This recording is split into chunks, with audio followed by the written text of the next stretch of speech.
እንደ አምላክ በሆነ በአብ በወልድ በመንፈስ ቅዱስ ስም የካቲት 14 በዚች ቀን የእስክንድርያ ሊቀ ጳጳሳት የከበረ አባት ቄርሎስ አረፈ።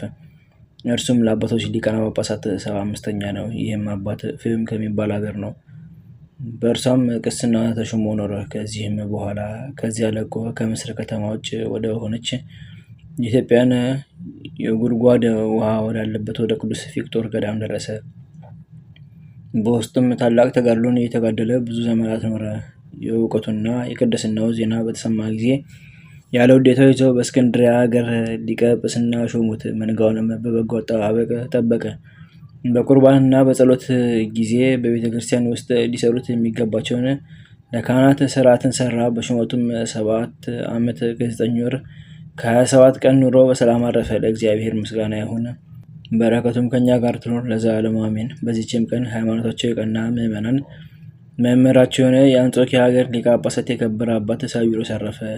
የዚህ ቅዱስ ዘመዶቹ ከሮሜ ሀገር ናቸው። አባቱም ስሙ ሳዊሮስ የሚባል ኤጲስቆጶስ ነው። እርሱም ስለ ንስጥሮስ በኤፌሶን ከተማ ጉባኤ በሆነ ጊዜ ከ200 አባቶች ኤጲስቆጶሳት ጋር መጣ። በዚያም እንዲህ የሚለውን ራእይ ያየ። ከአንተ የሚወለድ ልጅ ስሙም እንደ ስም ሳዊሮስ ተብሎ የሚጠራ እርሱ የቀናች ሃይማኖትን ያጸናታል። ይህም ኤጲስቆጶስ ባረፈ ጊዜ ልጁን ሳዊሮስ ብለው ጠሩት። ከቤተ ክርስቲያን ውጭ የሆነውን ጥበብ ሁሉ ተማረ። ከእምሩም ወጥቶ ወደ አንድ ቦታ ሲጓዝ በዋሻ ውስጥ ራሱን እስረኛ አድርጎ የሚኖር ጻድቅ ሰው ተገናኘው። በእርሱም ደስ ብሎት የአንጾኪያ ሊቀ ጳጳሳት ሃይማኖታቸው ለቀና ምዕመናን መምህራቸው የሆንክ ሳዊሮስም መምጣትህ መልካም ነው አለው። ሳዊሮስም ከቶ ሳያውቀው በስሙ በጠራው ጊዜ የሚደረግለትንም ከመሆኑ አስቀድሞ በመናገሩ አደነቀ። ከዚህም በኋላ ሳዊሮስ ትሩፋትን በመስራት አደገ። መልካም ስም አጠራሩና ዜናው ተሰማ። በአባ ሮማኖስም ገዳም መንኩሶ ታላቅ ተጋድሎን ተጋደለ። ለትሩፋትም ስራ እጅግ የተጠመደ ሆነ። የከበረ ወንጌል በተራራ ላይ የተሰራች መንደር መሰወር አትችልም እንዳለ ዜናው በሁሉ ዘንድ ተሰማ። የአንጾኪያ ሊቀ ጳጳሳትም ባረፈ ጊዜ አዋቂዎች ኤጲስቆጶሳት ይህን የከበረ ሳዊሮስን ይሾሙ ዘንድ ተስማምተው ያለ ውዴታው ወስደው በአንጾኪያ ሀገር ላይ ሊቀ ጵጵስና ሾሙት። በሹመቱም እስከ ዓለም ዳርቻ ያለች ቤተ ክርስቲያን ብርሃን ሆነላት። በአገሮች ሁሉ ወዳሉ መናፍቃን ከሃዲያን ትምህርቱ በሚደርስ ጊዜ 2 አፍ እንዳለው ስለታም ሰይፍ ስራቸውን ይበጥሳልና። ከጥቂት ቀኖችም በኋላ አማኒው ንጉሥ ሙቶ በእርሱ ፈንታ ስሙ ዮስጢያኖስ የሚባል መናፍቅ ነገሰ። ንግስቲቱ ሚስቱ ግን ሃይማኖት የቀና ነው። ስሟም ቴዎድራ ይባላል። ንጉሥም የኪልቄዶን ወደ ሆነች ወደ ረከሰች ሃይማኖቱ ይህን የከበረ አባት ያስገባው ዘንድ ያስፈራራው ነበር። እርሱ ግን ፈርቶ አይታዘዝለትም። ቁጣውንም የሚፈራ መስሎት በእርሱ ላይ አብዝቶ ተቆጣ። ቁጣውንም ባልፈራ ጊዜ በስውር ሊያስገድለው መከረ። ንግስቲቱም አውቃ ከንጉሱ ፊት ይሸሽ ዘንድ ሊቀ ጳጳሳቱን መከረችው። እርሱም በስውር ወጥቶ ገለል አለ። እግዚአብሔር የዚህን አባት ሞት አልፈቀደምና ስለ ምዕመናንም ጥቅም ጠበቀው።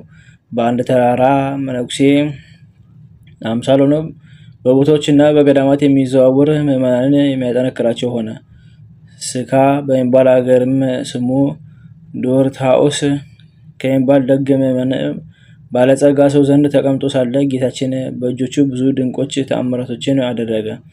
ስካ በተባለ ሀገርም እስካረፈ ድረስ በቀናች ሃይማኖት ይጸኑ ዘንድ ሁሉንም ያስተምራቸው ነበር። ከዚህም በኋላ ወደ ዝጋግ ገዳም አፈለሱት። ለእግዚአብሔር ምስጋና ይሁን፣ እኛንም በጸሎቱ ይማረን፣ በረከቱም ከኛ ጋር ትኖር ለዘላለሙ አሜን። በዚችም ዕለት የእስክንድርያ ሀገር ሊቀ ጳጳሳት የከበረ አባት አባ ያዕቆብ አረፈ።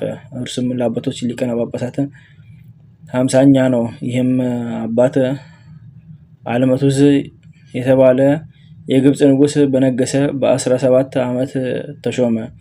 እርሱም ለመኮንኑ ለወልደ ሄሮን ረሽድ ወንድም የሆነው ነው።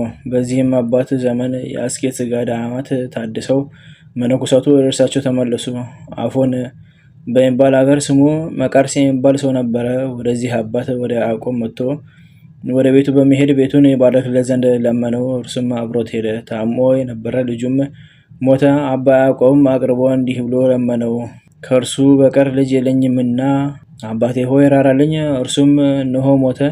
ስለ እርሱ ወደ እግዚአብሔር ትማልድ ዘንድ እለምንሃለሁ አለው። አባ ያዕቆብም እንደ እምነትህ ይሁንልህ አትፍራ አለው። ሕፃኑንም ከአባቱ ተቀብሎ ታቀፈውና በላዩ ጸለየ። በመስቀል ምልክትም አማተበበት። ስለ እርሱም ወደ እግዚአብሔር ለመነ።